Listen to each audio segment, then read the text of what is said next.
पर्यटन नगरी मसूरी में व्यापारियों को जीएसटी को लेकर आ रही दिक्कतों का अब सामना नहीं करना पड़ेगा। व्यापारियों के हितों को देखते हुए मसूरी में केंद्रीय वस्तु एवं सेवा कर के क्षेत्रीय कार्यालय का केंद्रीय वस्तु एवं सेवा कर के कमिश्नर उत्तराखंड IRS दीपांकर एरन द्वारा विधिवत उद्घाटन कर जनता को समर्पित किया गया है। कमिश्नर दीपांकर एरन ने कहा कि जीएसटी को लागू हुए 5 वर्ष हो गए हैं। उन्होंने कहा कि मसूरी में जीएसटी का कार्यालय खुलने के बाद मसूरी और आसपास के उपभोक्ताओं को लाभ मिलेगा, वहीं उनकी समस्याओं का भी निराकरण हो सकेगा।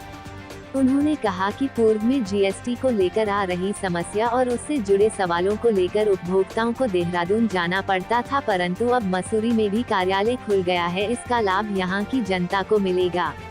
उन्होंने बताया कि जीएसटी एक टैक्स रिफॉर्म ही नहीं बल्कि इकोनॉमिक रिफॉर्म है। जीएसटी ने देश को जोड़ने का प्रयास किया है। वन नेशन वन टैक्स लागू होने के बाद देश में उद्योग और व्यापार काफी तेजी से बढ़ रहा है। भारत देश विकासशील से विकसित देश के रूप में अग्रसर है। रिपोर्ट सुनील सोनकर, मसूरी। क्योंकि ये एक महज टैक्स रिफॉर्म ही नहीं है, ये एक मेजर इकोनॉमिक रिफॉर्म है जिसने देश को जोड़ा है, जिसने देश को एक मार्केट बनाया है, one nation one market one tax, जिससे देश में उद्योग व्यापार तेजी से बढ़ रहा है।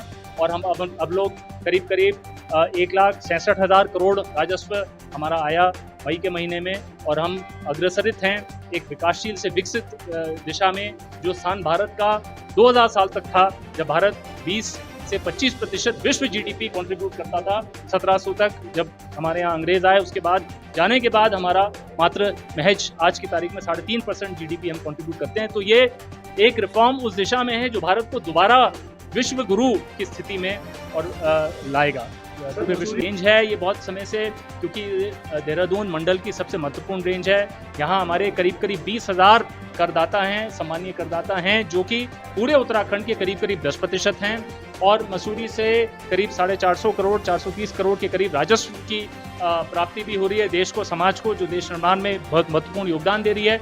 और इन सब चीज़ों के मद्देनज़र आज 5वें जन्मदिन के उपलक्ष्य पर ये मसूरी में एक ट्रेड फैसिलिटेशन की दिशा में ये कदम उठाया गया है, ताकि हमारे करदाताओं और की कोई भी समस्याएं हो उनको इस कार्यालय में उनकी हम आपूर्ति कर सकें। और जीएसटी काउंसिल ने हाल की मीटिंग में ईज ऑफ टैक्स पेयर हेतु, ईज ऑफ डूइंग बिजनेस हेतु बड़े सारे कदम उठाए हैं, जैसे कि ई इनवॉइस, ई वे बिल अब हम आसानी से कंप्यूटर पे जनरेट कर सकते हैं। ई इनवॉइस 20 करोड़ से ऊपर जिनका टर्नओवर है, पहले ये लिमिट ज़्यादा थी, उसको धीरे धीरे कम ला रहे हैं, ताकि एक बार आपने इनवॉइस जनरेट कर दी इलेक्ट्रॉनिकली सिस्टम में, उसी से ई वे बिल भी हो सकता है, उसी से आपके रिटर्न्स फाइल करने में सहूलियत है।